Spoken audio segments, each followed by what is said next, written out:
It's time to buy some stuff, because we're going to make something. In an apartment, without any real tools. So, let's fill the shopping cart.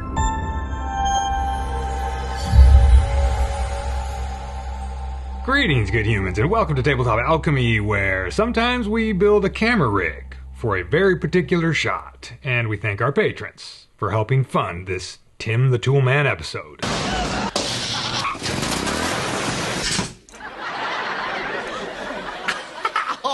Alright, so it's a staple in our tabletop hobby that sometimes, probably any hobby really, sometimes you just gotta build a tool, or like a jig, or something that helps you achieve some kind of result that you're looking for, right? We do that all the time, even if it's just little things for our miniature painting or whatever, right? And, filmmaking is no different. In fact, there's probably lots more things that are built to just on the fly make stuff happen for a film or whatever, right? Things are invented all the time because you need something to do something. And you're like, I don't have the right tool to do it, I guess I gotta make it. That's what we're doing today. So, in our backyard test day, we tried to get this particular camera shot I want for the opening of the Rangers of Shadow Deep announcement teaser.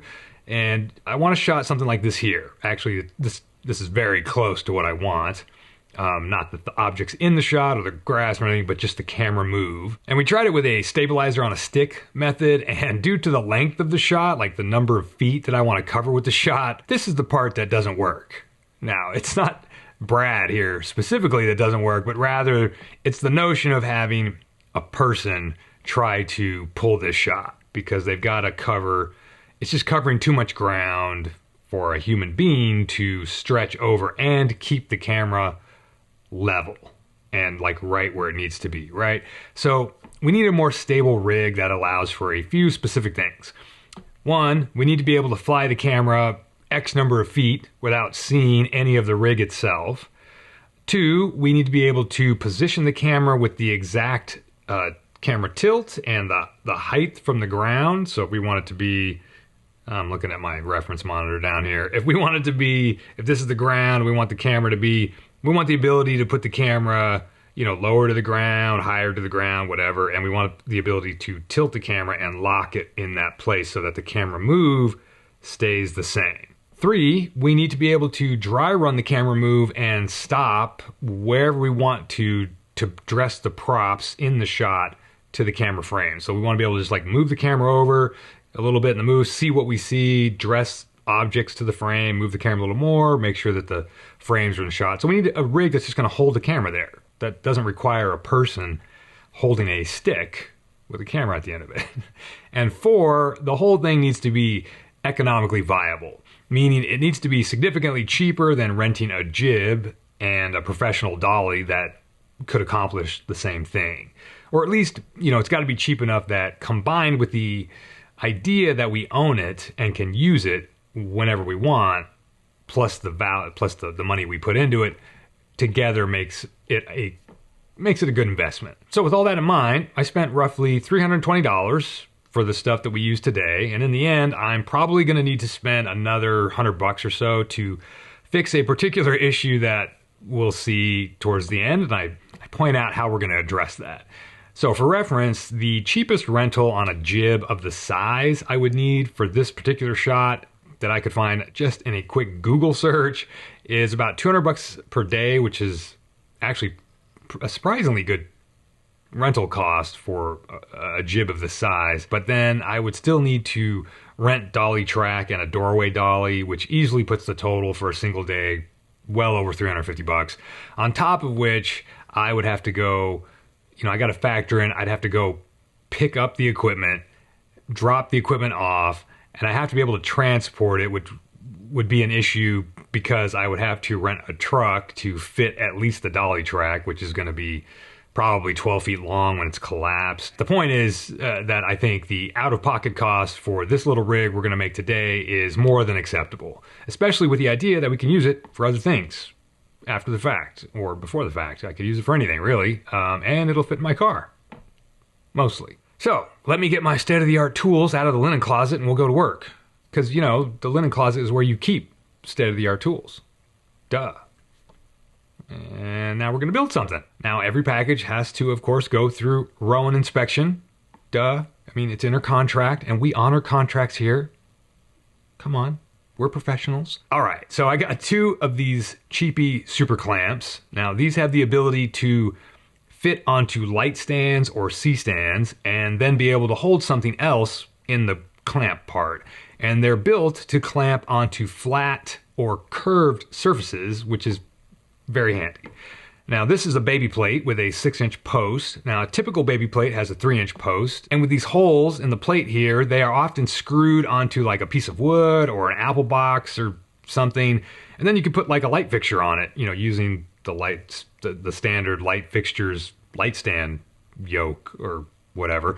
And, you know, then you can put it like right on the ground. Or, you know, you could screw these to a wall or to a ceiling, and then you can basically use the post to clamp things to, right? So I got 2 of these with the 6-inch posts, and they also make them with 9-inch posts. And by the end of this, I was like, maybe I should have got maybe 1 of the 9-inch post baby plates as well, but I can always swap these out later. These, you know, this construction isn't like permanent. We can always swap pieces in and out.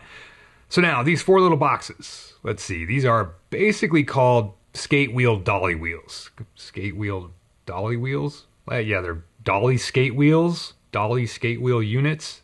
What? Anyway, each of these 4 units is a set of 4 wheels.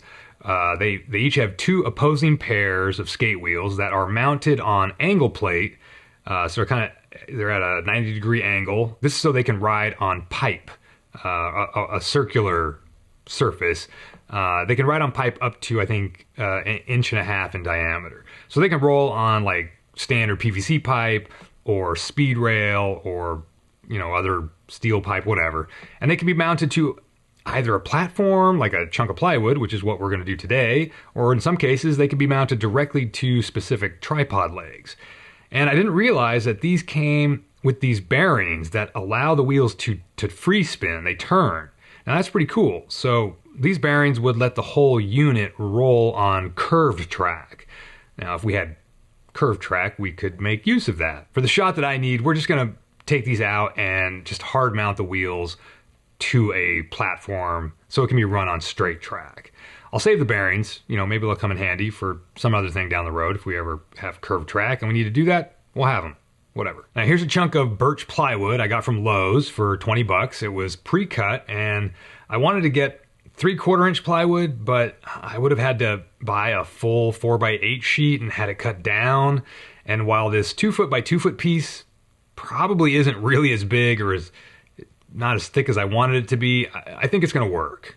I mean, I guess I could have got 2 of these and laminated them together, but whatever. We can always re-engineer this, like I said, whenever we want. The hardware is all going to be removable. And speaking of hardware, here's a bunch of nuts and bolts and washers. And there we go. Everything all knolled out for you.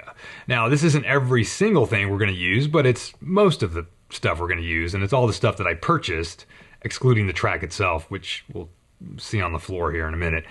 So let's get rid of the bearings from these wheels. And to do that, I need to get into this slot on the underside of the angle plate thing with an Allen wrench bit. So, well, you know, I used to have like 2 full real toolboxes of like real tools from back in my special effects days. But, you know, angry X's are a thing. So I don't have those tools anymore. So I got to cobble something together out of my little remaining collection of tools to get this job done, and that's fine.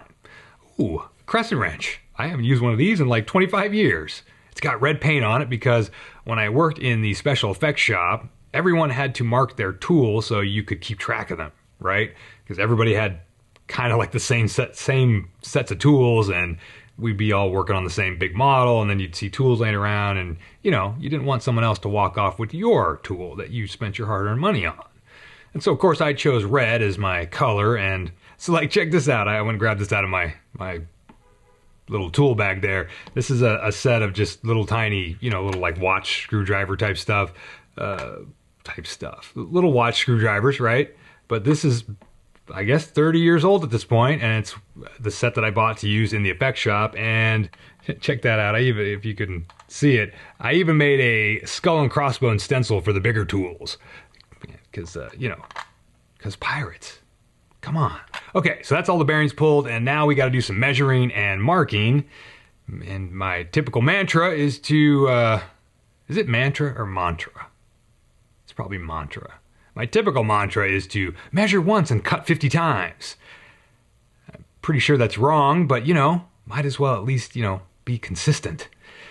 Anyway, I need to make sure that at least the wheels on each side line up with each other so they'll sit on straight track correctly. I don't want the wheels to stick out beyond the platform itself, so I'm just going to eyeball one of them and trace out the slot that's for the bolt, and then I can just pick a point within that tracing and make some more precise measurements to match across all four corners of the plywood. Oh, yeah. Didn't mean to show you guys this part, but yes, I'm old. And I need cushioning for my knees because they're old. Yes, that's as embarrassing as it sounds. All right, in my experience, these squares are never actually square.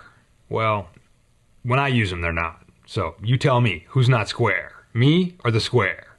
Obviously, the square is not square. And of course, who knows how square the actual plywood is, which, whatever. Anyway, we'll get close enough. And if we don't, we'll just try again. I'm used to that. So I put a mark down to remind me which way the wheels should be facing. But don't worry, I'm going to make my prerequisite mistake, at some point. Consistency is key. I understand that.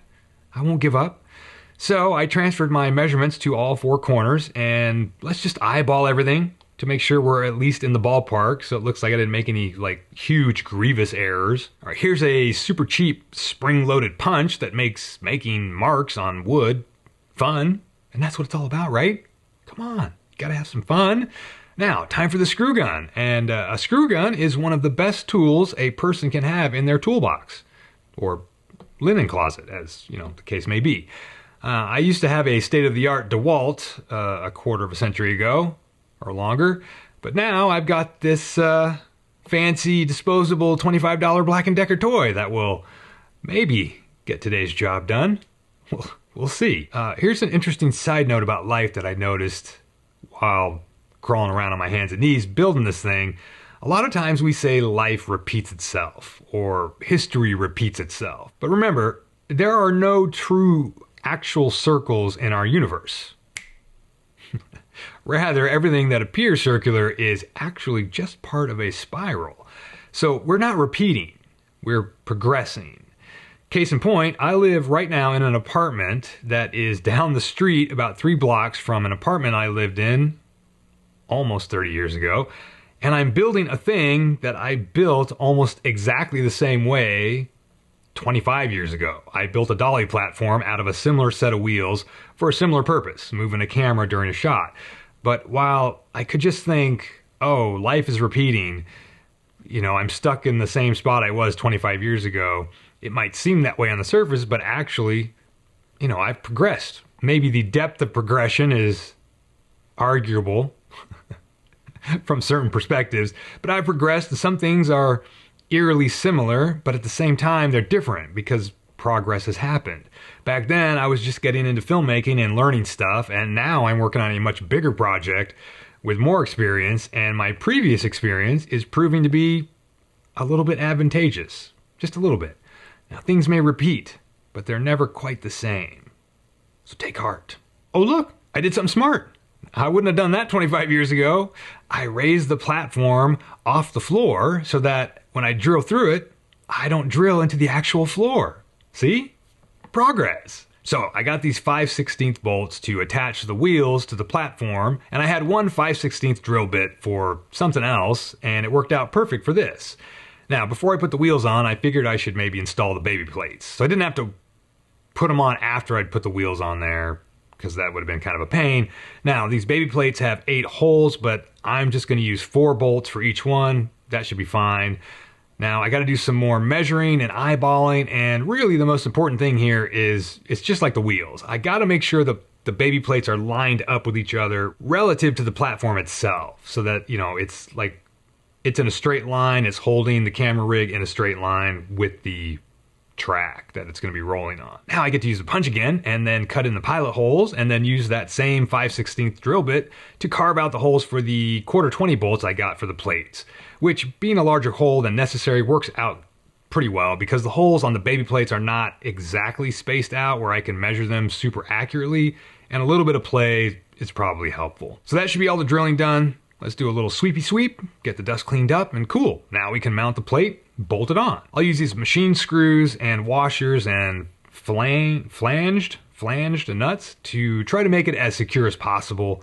And yeah, it just goes on fine, right? Super simple. We'll tighten everything down and there we go. It's nice. Yeah, it feels solid.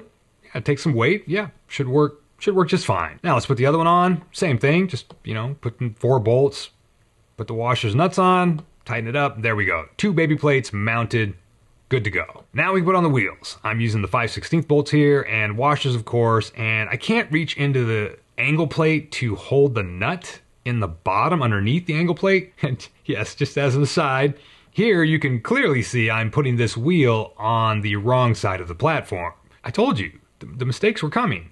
I knew that. But, I don't realize until I've got the wheel all the way bolted on and tight that I put it on the wrong way. So we'll continue the narration anyway. I used a needle nose pliers to hold the nut inside that angle plate between the wheels, and then I used a crescent wrench to hold it while I tightened it down from the other side with a ratchet handle.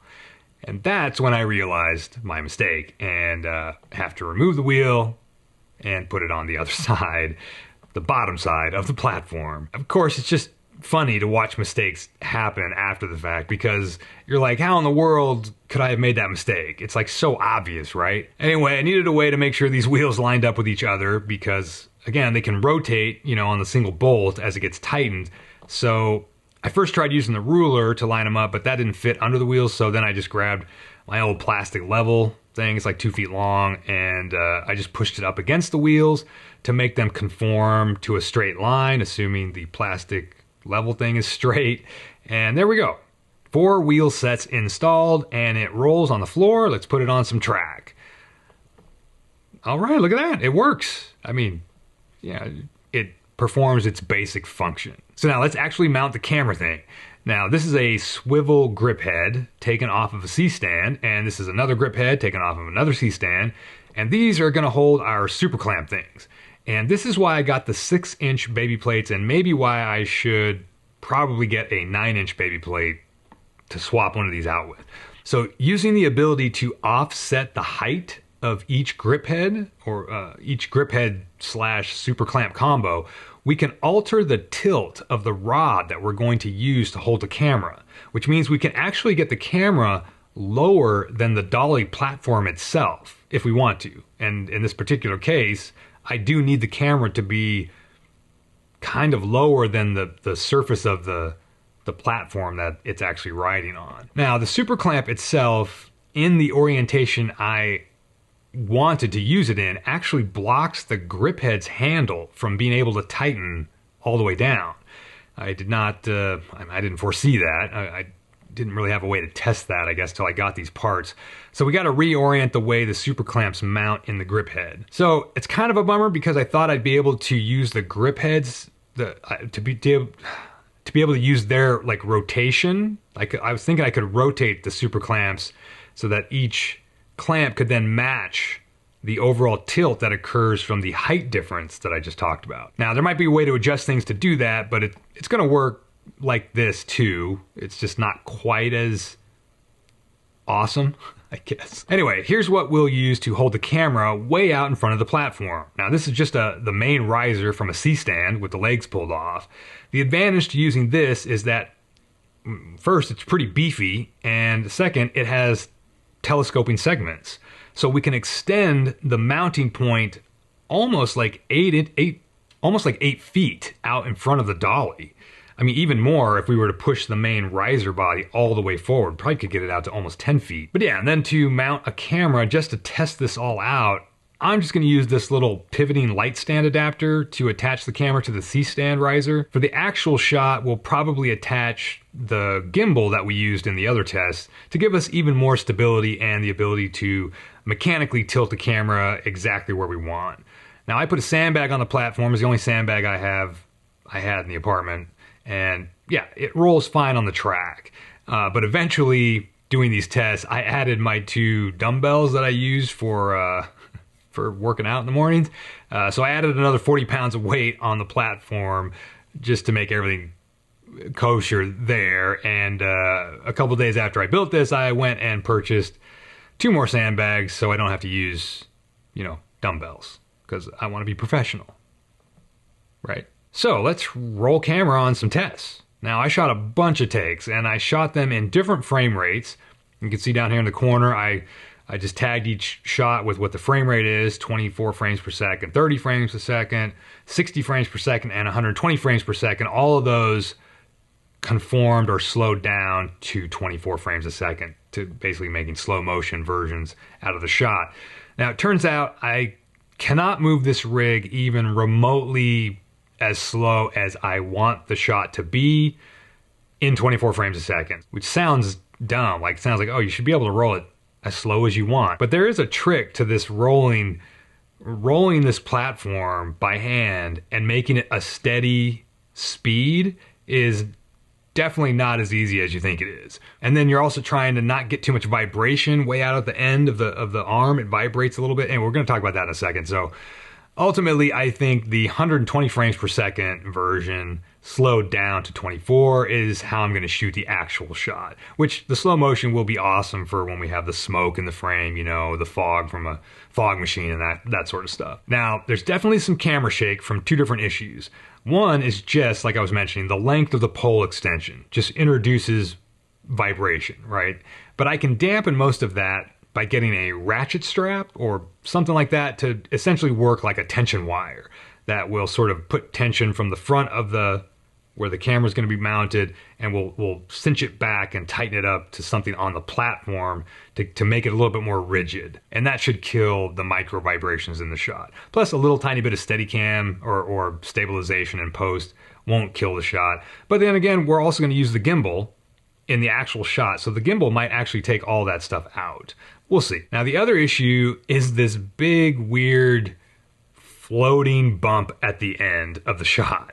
And I discovered that PVC is a problem using the PVC pipe, which I kind of understood that it's possible to be a problem. I just didn't really understand how unlevel even just my apartment floor is. The PVC pipe is a little bit flexible to a certain degree, and the weight of the rig itself, that makes the PVC sort of conform to the dips or level changes on my apartment floor, which again is not super level. So at the very end of the move, the PVC pipes are kind of bending upward and then bending down as the platform rolls forward. So the fix for this is that extra $100 I mentioned at the beginning that I might have to spend. And that would be for purchasing 2 pieces, 2 8-foot pieces of speed rail. Speed rail has 1/8 inch thick aluminum wall, so they're pretty rigid. I mean, it can be a slightly bit flexible depending on what you put on it, but this camera rig's not going to weight that down too much. And I think if it was sitting on the floor, it's going to stay level. And you can level pipe like that with shims, basically, right? Those little things aside, I think this rig will let us get the shot that I want, and we can do it repeatedly. We can do multiple takes. It's not relying on a human being to keep the camera steady and the same height from the ground throughout the move. So sometimes you got to make a tool to get what you want done. So make some tools. They can be their own pain in the ass project, and then they can help you knock out other pain in the ass projects.